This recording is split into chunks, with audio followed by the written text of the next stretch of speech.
হে everyone, তোমরা কেমন আছো? আশা করি ভালো আছো এবং সুস্থ আছো। আর আমিও ভালো আছি। আবার কিন্তু দেখা যাচ্ছে আমার ব্লগে এই যে আমার আলমারি, আমার খাট, আমার সব কিছু। তো যাই হোক, এতদিন মানে রান্নাঘরে ঘুমিয়েছি পুরো সোমবার থেকে পুরো কালকে শুক্রবার ছিল তো, হ্যাঁ বৃহস্পতিবার পর্যন্ত, সোম মঙ্গল বুধ বৃহস্পতি শুক্র 5টা দিন রান্নাঘরে মেঝেতে ঘুমিয়েছি। অনেক ঠান্ডা লেগেছে। রান্নাঘরে ঘুমিয়ে না ঠান্ডা যা লেগেছে তার থেকে মানে এই ঘরে মানে চলাফেরা করে ততটা ঠান্ডা লেগে গেছে। তো যাই হোক, এখন বাজে হলো 9:42। এখান থেকে আমার নতুন একটা ভিডিও স্টার্ট করছি। এই দেখো বাবু কিন্তু চাটা খেয়েছে, কে দেখো চা আমি আর ও দুজনে 2 গ্লাস খেয়েছি। খেয়ে ও আবার শুয়ে পড়েছে, কারণ কালকে রাতে না অনেক বৃষ্টি হয়েছে। অনেক বলতে কি সারা রাত ধরে হয়েছে ছিটে ফোটা করে। সকালে উঠে দেখি রাস্তাঘাটে সবই ভিজা। তো যাই হোক, এই যে আমার ঘর, তো বললাম যে ঘরের ট্যুর অন্য একদিন দেবো। ঘর এখনও গোছানো হয়নি, আর খুব বেখাপ্পা হয়ে গেছে। জিনিসপত্র শুধু এদিক ওদিক করছি, কিন্তু কোথাও সেট করতে পারছি না। আমার শোকেসটা তো এই ঘরে ঢোকেনি, শ্বশুরের ঘরে রাখতে হয়েছে, যেহেতু ঘরটা উঁচু করেছি তার জন্য। এই যে খাটটা অনেকটা নিচু করে পেতেছি, যেখানে আমি 2-3টে ইট দিয়ে খাট পাততাম। আমার উঁচু খাট খুব ভালো লাগে, যাতে নিচটা পরিষ্কার করতে পারি। সেখানে আমার কোনো কাঠ বা ইট ছাড়াই আমার খাট পাততে হয়েছে। শুধু এই যে একটা পাতলা একটা কাঠ দিয়েছি, মানে ডাইরেক্ট তো কোনো কিছু রাখা যায় না, তার জন্য। হ্যাঁ, তো যাই হোক, এবারে সকালে কাজকর্ম করব। ঘুম থেকে উঠে ওই যে আগের কাজ, জলের যে বাসনটা মেজে নিয়েছি আর বালতিতে জল ভরে রেখেছি, চালটা ধুয়ে রেখেছি।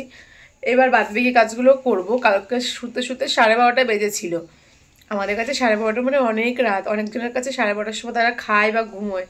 তো যাই হোক, চলো টাটা, পরে আবার কথা হচ্ছে। আর আজকে একবেলা রান্না আছে। তো আগের দিনও ব্লগ দিয়েছিলাম অর্ধেক দিনে, মানে দুপুর পর্যন্ত, যে রাতের নিমন্ত্রণ আছে। আজকেও সেম, যে রাতের নিমন্ত্রণ আছে ননদের জায়ের বাড়ি, কালী পুজো, সেখানে যাব। তো জায়ের বাড়ি বলিনি, বলে জায়ের বাড়ি। তো যাই হোক, চলো পরে কথা হচ্ছে, টাটা। গাইস, মা এখন ভাত রান্না করছে, দেখো। মামা, তুমি যে বললো ভাত রান্না করছো, কোথায়? তাহলে কি চালে জল দিচ্ছি কি এমনি এমনি? ও, আমি তো দেখতেই তো পাইনি। চালটা ধুয়ে রেখেছি, বললাম না আমি আগেই। আরে হাতটা একটু সরাও। কি সরাবো?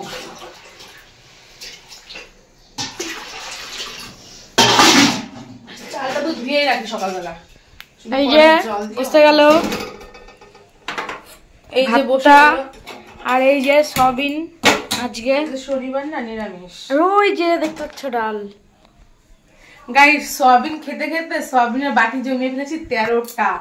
মানে আরো জমিয়েছিলাম, মাঝে দোকানে গিয়ে চেয়েছি, দেয়নি, বলে নেই বৌদি শেষ হয়ে গেছে। মিথ্যা কথা, শেষ হয়নি, দেয়নি শয়তান করে। 13টা বাটি জমিয়েছি, লাল বাটি যেরকম। এই যে কই দিদি ভাই, এরকম বাটি 13টা। ও বাবা, একটা এখানে এসে 3 দিন সয়াবিন খেয়েছি। এখানে এসে কবে? সোমবার, শুক্র, বৃহস্পতিবার 5 দিন, আজকে কালকে 6 দিন, থেকে 7 দিন। আজকে 7 দিন হয়েছে। 3টে সয়াবিন প্যাকেট নিয়ে এসেছি, মানে 6টা, তাই 3টে বাটি। মার মানে আমাদের ঘরটা দেখাই না গো গাইস, ঘর দেখাবো না। মানে কালকে এখানে পর্দাটা বানিয়েছি, দেখো কতটা ঝুল। মানে মাপ নিয়ে গেছি পর্দার, তবু তাড়াহুড়ো করে সেলাই করেছি তো অনেকটা বড় হয়ে গেছে। এটাকে পরে কাটিং করে সোজা করতে হবে, কারণ এই ঘরে দরজা এখনো লাগানো হয়নি। দরজাটা বড় হয়ে গেছে তো, যেহেতু ঘরটা উঁচু করা হয়েছে। আর দেখো গাইস, 2বার ঘর ঝাড় দেওয়া হয়ে গেছে। মানে রাতে তো অনেকবারই দিয়েছি, আর সকালে একবার ঘর ঝাড় দেওয়া হয়ে গেছে। তো ময়লা দেখো কত জমেছে, দেখেছো? কালকে রাতে ঝাড় দিয়েছি, আবার সকালে ঝাড় দিয়েছি। এখন আবার আমার ঘরটা পরিষ্কার করব, আবার ঝাড় দেবো। তো চলো টাটা। তো এবার চলে এসেছি ডাল রান্না করতে, কারণ ভাত নামিয়ে দিয়েছি। এবার ডালটা করে নেব। ডালটা করে আবার কিছু কাজ গুছিয়ে নেব, কারণ শ্বশুরের ঘরে পুরো এলোমেলো হয়ে আছে, সেই কাজগুলো গুছিয়ে নেব। মানে জিনিসপত্র তো কোনো মতো সেট করে দিয়েছি। এবার কি হয়েছে, জামা কাপড়গুলো গোছানোর পালা। আমার ঘরটাও কিছুটা কমপ্লিট হয়ে গেছে, সামান্য কিছু বাকি আছে। আর শ্বশুরের ঘরটা এখন অনেক বাকি আছে, কারণ আমার যে শোকেসটা সেটা তো শ্বশুরের ঘরে রাখা হয়েছে। তো সেটা এখন গোছাতে হবে, ওর জামা প্যান্ট, আমার শাড়ি, সায়া, ব্লাউজ, সেই সব। তারপরে এবার লেবুগুলো সব কেটে নিচ্ছি, মানে যা যা লাগবে সব কেটে কুটে। সবজির খোসা ওইখানে যেরকম আমি এখানে ওখানে ফেলে দিতাম, এখানে আবার সেরকম ফেলতে পারি না। মানে এক জায়গায় গুছিয়ে রাখতে হয়, পরের দিন বাসি গাড়ি আসে মানে সবজির খোসা নিতে, তাদেরকে দিয়ে দিতে হয়। আর এখানে এসে না অভ্যাসটা সত্যি একটু মানে মনে হচ্ছে বদলে গেছে, আর কাজের স্পিডটাও মনে বেড়েছে। কারণ ঠাম্মা বাড়ি থেকে আমি একটু 2-3টে গলি পরে, মানে যেখানে এসছি 2-3টে গলি পর। তো এখন আর সকালবেলা ঠাম্মা বাড়িও যাওয়া হয় না, গল্পও করা হয় না। আগে শুধু ঠাম্মা বাড়িতেই যেতাম, কারণ একটা গলির পরই ঠাম্মা বাড়ি ছিল, তো ঠাম্মার কাছে যেতাম। এখন সেটা যাওয়া হচ্ছে না, যার জন্য ঘরের কাজকর্মের দিকে ধ্যান দিয়েছি। তো আর এদিকে জলটা যেহেতু টাইমে টাইমে আসছে, নিজস্ব এখনও কল হয়নি, তার জন্য লোকের কলে গিয়ে কাজ করতে হচ্ছে, লোকের বলতে পিসির কলে গিয়ে। তার জন্য বাসন টাসন সব টাইম মতন মাজা হয়ে যাচ্ছে। তো বড় বড় কাজগুলো যেগুলো খুব বিশেষ ভারী সেইগুলি হয়ে যাচ্ছে, তারপরে ঘরের কাজগুলো আস্তে আস্তে গুছিয়ে নিচ্ছি। তো এইভাবে কাজটা আমার এগোচ্ছে। তো এখানে দেখো, মানে ওয়েদারটা খারাপ ছিল, এটা শনিবার যেহেতু ভিডিওটা, সারাদিন রাত তো বৃষ্টি হয়েছেই, তো টিপটিপ করে দেখো বৃষ্টি পড়েই যাচ্ছে। এদিকে এই কাকিমাটার সাথে আমি গল্প করছিলাম, মানে পিসির সাথে গল্প করতে করতে বাসনটা মেজে নিচ্ছিলাম। তারপরে এসে দেখি সয়াবিনটা হয়ে গেছে, সয়াবিনটাও নামিয়ে নিয়েছি, কারণ সয়াবিনে আমি জল দিয়ে আমি চলে গেছিলাম বাসন মাজতে। সয়াবিনটা ফুটতে থাকবে, এদিকে আমার বাসনটাও মাজা হয়ে যাবে। আর এসে দেখি সত্যি সয়াবিনটাও হয়ে গেছে, আর বাসনও মাজা হয়ে গেছে। এবার শুধু কড়াইটাই বাকি থাকবে, আর এই যে ওভেনের এই ঝিকটা। আর এখানে বাবু স্নানের জন্য গরম জল বসিয়েছি। দেখো আমার ঘরের অবস্থা দেখো, এখন বাজে দুপুর 3:15। দেখো সবই প্রায় গোছানো হয়ে গেছে, প্রত্যেকটা জিনিস দেখো গোছানো হয়ে গেছে, প্রায় প্রত্যেকটা জিনিস থেকে নিয়ে খালি করেছি। এবার এইগুলো একটা গতি করতে হবে, এগুলো আটকে আটকে বাঙ্কারে রাখতে হবে। এখানে আমার বরের পুরাতন জামা, এখানে নতুন জামা রেখেছি, আর এখানে আমার জামা প্যান্ট সব ঢোকানো হয়ে গেছে, মানে শাড়ি। আর এই বইগুলো নিয়ে বাবুর বইয়ের জায়গায় রাখতে হবে, কারণ বাবুর বইয়ের যে সেলফটা ছিল ওই যে এখনও খাটের নিচে পড়ে আছে, ওটা গোছানো হয়নি, ওটা কোথায় রাখবো দিশে পাচ্ছি না। তো যাই হোক, আর এখানে দেখো এটাও শোকেস গোছানো গেছে, কাচের জিনিস, নিচে প্লেট, জগ, আরও অনেক কিছু। আর এই হলো আমার অবস্থা। তো খাওয়া দাওয়া হয়ে গেছে, স্নান করাও হয়ে গেছে, সবই হয়ে গেছে, শুধু এই গোছ গাছটা আরও বাকি আছে। তো বাবু বাড়িতে নেই, তো ব্লগের মানে প্রথম দিকে তোমরা দেখতে পারবে আমার ছেলে ছিল, কিন্তু মানে ও ক্যামেরা করেছিল, ওর ভয়েসটা নেই। কিন্তু এখন ও 2টোর সময় বেরিয়ে গেছে, 1:30টার সময় বেরিয়েছে। ও গেছে হলো আমার বাপের বাড়িতে, তো পরীক্ষা হয়ে গেছে, ছুটি পড়ে গেছে, ও যেতে পারেনি।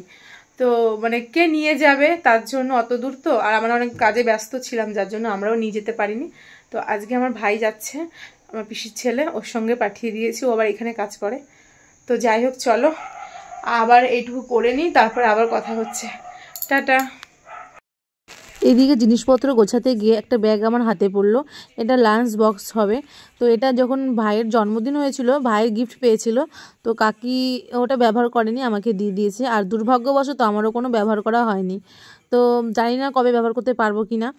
তো সেটাই তোমাদের সঙ্গে খুলে শেয়ার করছিলাম, বেশ ভালো, মানে 2 বছর আগে মনে হয় খুলেছিলাম, আর এই যে এখন খুলছি।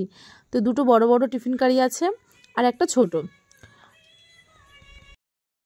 তারপর চলে এসেছি আমার ঘরে, শ্বশুরের ঘরটা গোছগাছ হয়ে গেছে।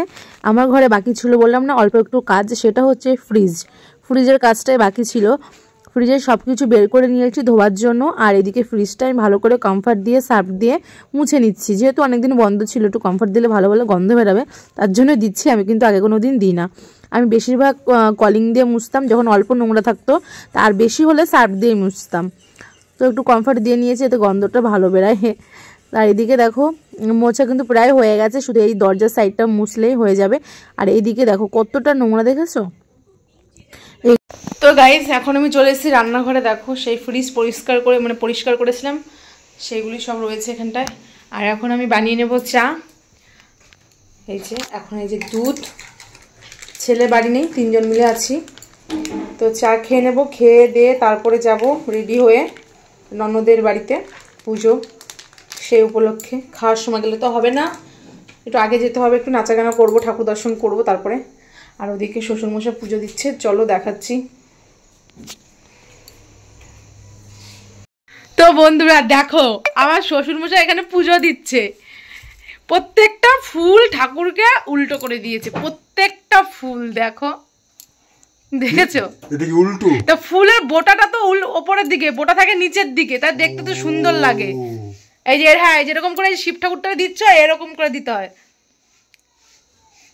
প্রত্যেকটা। দেখো আজকে যেহেতু শনিবার, তাই শ্বশুরমশাই পুজো দিচ্ছে। প্রত্যেক শনিবারে ওনার ডিউটি, উনি সন্ধ্যেবেলা দেয়, ডিউটি না উনি দেয়।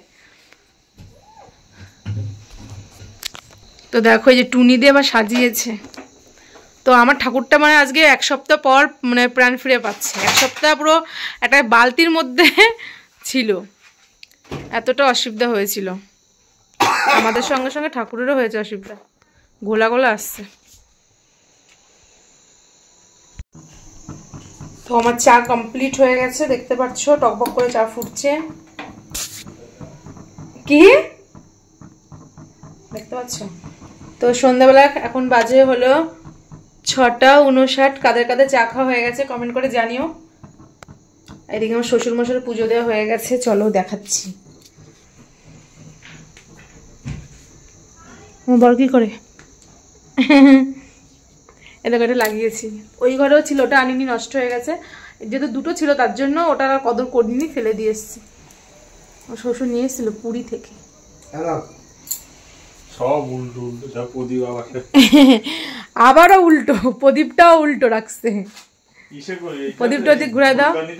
এই যে শ্বশুরের পুজো দেওয়া কিন্তু হয়ে গেছে, দেখতে পাচ্ছ। ফুলদানিটা ফ্রিজের উপর রাখবো, নিয়ে গেছি। হুম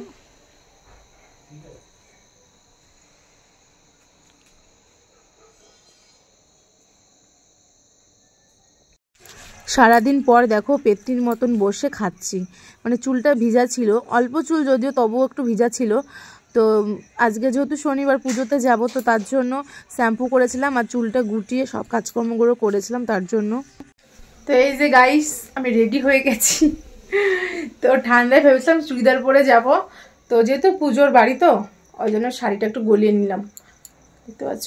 শীতে কিন্তু এই একটাই সুবিধা, মানে শাড়ির এর ওপরে ব্লাউজ ম্যাচিং পরো না, ছেঁড়া পরো না, ফুটো পরো, কিচ্ছু বোঝা যাবে না, কারণ গায়ে থাকবে সোয়েটার আর চাদর। এটা কিন্তু অনেক সুবিধা। আর এদিকে দেখো আমার বড় রেডি হয়ে গেছে, রেডি বলতে এই তো পাশের বাড়িতেই, যাই হোক এই যে একটা প্যান্ট পরে নিয়েছে, সোয়েটার পরে নেবে। ওই যে ওদেরও একটা সুবিধা, ছেঁড়া ফাটা জামা যাই পরো না কেন উপরে সোয়েটার তো আছেই, সেটা ভালো থাকলেই হবে। তো চলো যাওয়া যাক। শীতে তো কিছু করিনি, চুলটা বেঁধে সিঁদুর পরেছি, ব্যাস। ভাল লাগছে না জানি, তবু চলো যাওয়া যাক। ও আর ফুল মিষ্টি আগে দিয়ে এসছে আমার শ্বশুরমশাই। টাটা। দেখো ওই যে আলো জ্বলছে, ওটা হলো আমার ননদের বাড়ি। তো চলে এসেছি এখন ঠাকুরের সামনে। এবার এসে এখানে ঠাকুরকে একটু প্রণাম করে নেব। আমি ভিডিও করতে করতে আসলাম, তো ভাগনা বললো দাও মামি আমি ভিডিওটা করে দিচ্ছি।